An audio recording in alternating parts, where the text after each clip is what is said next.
चलो बच्चों, जय श्री राम।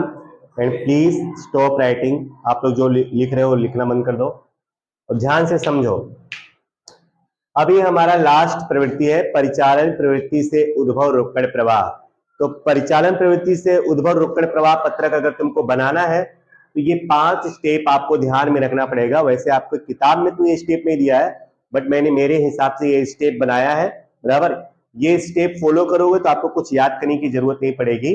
बराबर, तो ये फॉर्मेट मैंने आप लोग को बना दिया है। परिचालन प्रवृत्ति से उद्भव रोकड़ प्रवाह पत्रक विवरण, और इसमें रकम के लिए तुमको 2 कॉलम बनाना पड़ेगा।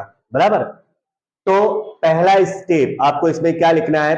परिचालन प्रवृत्ति से उद्भव रोकड़ प्रवाह पत्रक तैयार करते समय सबसे पहले आपको क्वेश्चन में से ढूंढ करके, और पहले तुमको दिया ही रहेगा, सबसे पहले तुमको लिखना है आयकर के पहले का लाभ। पहला स्टेप आयकर के पहले का लाभ, ये सबसे पहले तुमको लिखना है। और अगर तुमको मान लो 2 वर्षों का लाभ दिया है, बराबर, एक गत वर्ष और एक चालू वर्ष, मतलब अंतिम और प्रारंभिक, अगर तुमको ऐसा 2 वर्षों का लाभ दिया है तो तुम्हें अंतिम लाभ में से प्रारंभिक लाभ को घटा करके लिखना है। अगर तुमको 2-2 लाभ दिया है तो, अगर एक ही लाभ दिया है तब तो कोई बात नहीं है, लेकिन अगर तुमको प्रारंभिक और अंतिम 2 वर्षों का लाभ तुमको दिया है तो अंतिम लाभ में से प्रारंभिक लाभ घटा करके लिखना है। तो क्वेश्चन जब आएगा करोगे तो तुमको पता चल जाएगा कि अंतिम लाभ क्या होता है, प्रारंभिक लाभ क्या होता है। ठीक है, तो पहला स्टेप लिखना है आपको आयकर के पहले का लाभ। फिर दूसरा स्टेप, उसमें आपको जोड़ना है। बराबर, दूसरा स्टेप आपको जोड़ना है। इन चारों में से अगर कोई भी चीज दिखता है तो उसे तुम्हें जोड़ देना है। बराबर, तो सबसे पहले तुम देख लो अनामत। अनामत जैसे सामान्य अनामत हो गया, बराबर, विनियोग अनामत हो गया, कारीगर मुआवजा अनामत हो गया, मतलब कोई भी अनामत वर्ड अगर तुमको दिखा तो तुम्हें क्या करना है? जोड़ना है। फिर प्रावधान, जैसे करवेरा का प्रावधान हो गया, फिर घिसाई का प्रावधान हो गया, बराबर, डूबत ऋण अनामत का प्रावधान, मतलब कोई भी प्रावधान अगर तुमको दिखेगा तो तुम्हें क्या करना है? प्लस। उसके बाद खर्च, जैसे ब्याज चुकाया, किराया चुकाया, बराबर, भाड़ा चुकाया, तो ये खर्चा होता है ना सब, डिविडेंड चुकाया, तो ये सब क्या आएगा? जोड़ देना है तुमको। और उसके बाद नेक्स्ट नुकसान, नुकसान होता है ना, यंत्र बेचने से नुकसान, फर्नीचर बेचने से नुकसान, मकान बेचने से नुकसान, इस तरह से अगर कोई नुकसान या हानि है तो भी तुमको दूसरे स्टेप में लिख रहा है। तो दूसरे स्टेप में आपको अगर कोई अनामत है या कोई प्रावधान है या कोई खर्च है या कोई नुकसान है तो वो सब कौन से स्टेप में लिखना है आपको? दूसरे स्टेप में। फिर तीसरे स्टेप में आपको घटाना है, दूसरे स्टेप में जोड़ना है और तीसरे स्टेप में क्या करना है? घटाना है। और क्या घटाना है? आवक या लाभ, कोई इनकम हो रही है, जैसे प्राप्त भाड़ा, प्राप्त बट्टा, प्राप्त ब्याज, ये आवक होता है ना। फिर उसके बाद लाभ, जैसे फर्नीचर बिक्री से लाभ, यंत्र बिक्री से लाभ, बराबर, तो ये लाभ है। ये दोनों चीजें अगर है तो उसको क्या करेंगे? घटाएंगे। तो सुनो, पहला स्टेप आयकर के पहले का लाभ, दूसरा स्टेप जोड़ो, अनामत, प्रावधान, खर्च या नुकसान, ये सब क्या करना है? आपको जोड़ना है। थर्ड स्टेप घटाओ, अगर कोई आवक या लाभ है तो तुमको घटाना है। फिर उसके बाद नंबर 4 कार्यशील पूंजी से उद्भव रोकड़ प्रवाह। कार्यशील पूंजी से उद्भव रोकड़ प्रवाह, इसमें क्या आएगा मालूम है? ये तुमको डायरेक्ट नहीं दिया रहेगा, उसमें चालू संपत्ति और चालू दायित्व दिया रहेगा, और उसमें जो चेंजेस होंगे, परिवर्तन होंगे, उससे जो रोकड़ प्रवाह होगा उसको कार्यशील पूंजी में से उद्भव रोकड़ प्रवाह बोलेंगे। वो कैसे आता है तो हम क्वेश्चन में सीखेंगे, सिर्फ आप स्टेप याद रखो। ठीक है,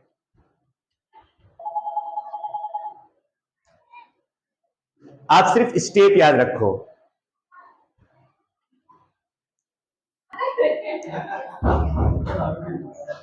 ए बच्चों, तो ये 4th स्टेप कार्यशील पूंजी में से उद्भव रोकड़ प्रवाह का मतलब क्या होगा?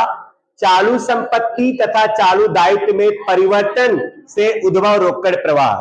ठीक है, तो ये चौथा स्टेप जब आप सॉल्व लिखोगे और इसको जोड़ने के बाद नंबर 5 पे तुम्हारा आंसर आएगा, परिचालन प्रवृत्ति से उद्भव रोकड़ प्रवाह। 5वें स्टेप पे आप लोगों का आंसर आएगा। ठीक है, तो इस तरह से आप लोगों को ये परिचालन प्रवृत्ति के 5 स्टेप याद करने। एक बार फिर से मैं बोल दे रहा हूं। पहले नंबर पर आयकर के पहले का लाभ, दूसरे नंबर पर आपको जोड़ना है, तीसरे नंबर पर घटाना है, चौथे नंबर पर कार्यशील पूंजी में परिवर्तन से उद्भव रोकड़ प्रवाह लिखना है, मतलब उसमें चालू संपत्ति और चालू दायित्व वाला, वो कैसे लिखना भी मैं क्वेश्चन में आपको बताऊंगा। और पांचवें नंबर पर तुम्हारा आंसर आ जाएगा। ठीक है, चलो फटाफट फॉर्मेट लिख लो, उसके बाद क्वेश्चन करते हैं।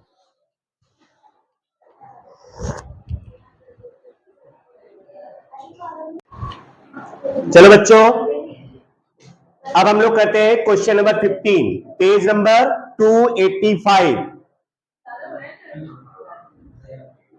क्वेश्चन नंबर 15, नीचे दिए गए व्यवहारों के आधार पर परिचालन प्रवृत्तियों में से उद्भव हुए रोकड़ प्रवाह की गणना कीजिए। Page number 285। तो पहला स्टेप आपको पता होना चाहिए, इसमें स्टेप लिख रहे हैं हमको 5। पहला स्टेप आयकर के पहले का लाभ, पहला स्टेप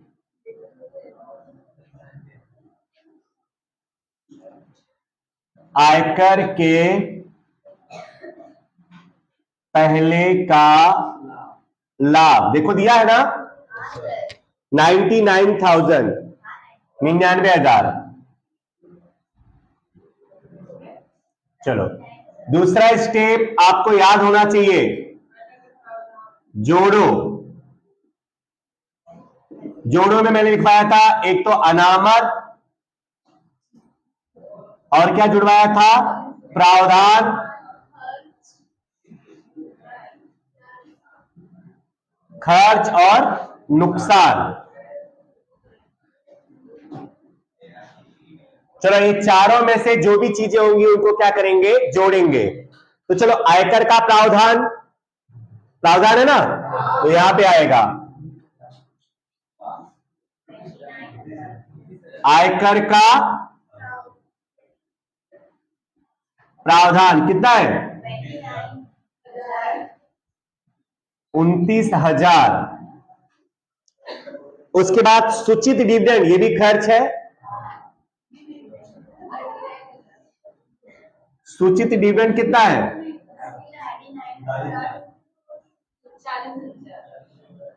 39,000। उसके बाद घिसाई, ये भी नुकसान है, कितना, घिसाई 22,000। जरा ये जोड़ते रहना एक आध दो। डिविडेंड मिला, ये तो आवक है, तीसरे नंबर में आएगा। ब्याज मिला, ये भी तीसरे नंबर में आएगा। ब्याज चुकाया, ये खर्च में आएगा। यहां पे ब्याज चुकाया 28,000। नेक्स्ट, ख्याति अपलिखित, वो भी हमारा नुकसान है, ख्याति अपलिखित, ख्याति अपलिखित किया कितना, 15,000।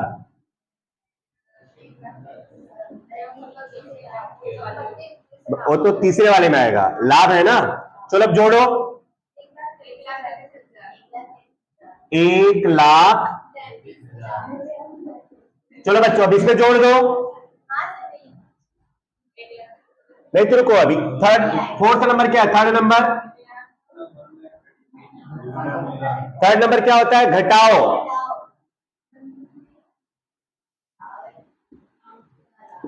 घटाओ आवक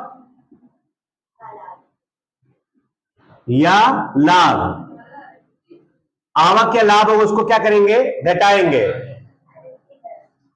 चलो तो देखो इसमें एक था डिविडेंड मिला, ये आवक है, डिविडेंड मिला,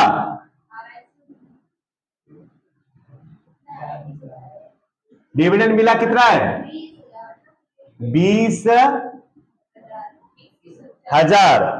उसके बाद 21,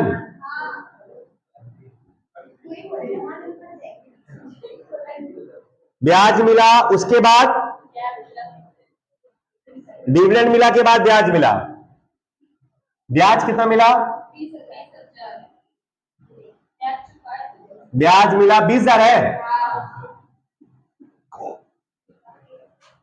फिर इसके बाद संपत्ति बिक्री से लाभ,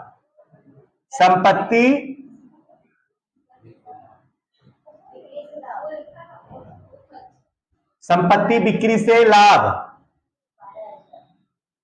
कितना है? चलो इन तीनों को जोड़ लो।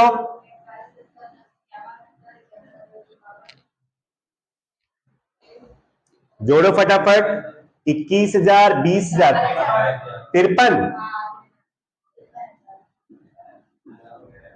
चलो इसको घटा दो और इसको जोड़ लो। 99,000 में इसको जोड़ना है और इसको घटाना है, और क्या? इसमें से घटाओ और ये जोड़ो। 1,01,000 आएगा क्या? तो 1,79,000। हाँ, 1,79,000। फिर चौथा नंबर आता है ना, चौथा स्टेप क्या था? कार्यशील पूंजी से उद्भव रोकड़ प्रवाह, है ना?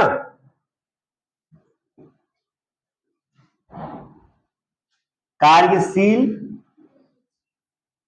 पूंजी से उद्भव रोकड़ प्रवाह, ये कर दो डैश। ये तो दिया ही नहीं है कुछ, कहीं पे दिया क्या? कार्यशील पूंजी से उद्भव रोकड़, या तो कोई संपत्ति दिया, चालू संपत्ति या चालू दायित्व तो नहीं दिया है, तो डैश। घटा दो, अब वही आएगा 1,79,000। ये हो गया अपना पांचवा स्टेप। नंबर 5 ये हो गया परिचालन प्रवृत्ति से उद्भव रोकड़ प्रवाह। ये हो गया हमारा आंसर। परिचालन प्रवृत्ति से उद्भव रोकड़ प्रवाह। ठीक है, बताओ किसी को कोई डाउट हो तो बोलो, एक बार रिपीट कर दूं मैं। ये 5 स्टेप आपको याद रहने चाहिए, ठीक है? बस आपको फॉलो करना है और आपका आंसर आ जाएगा बराबर 5वें स्टेप पे। लिख लीजिए इसको।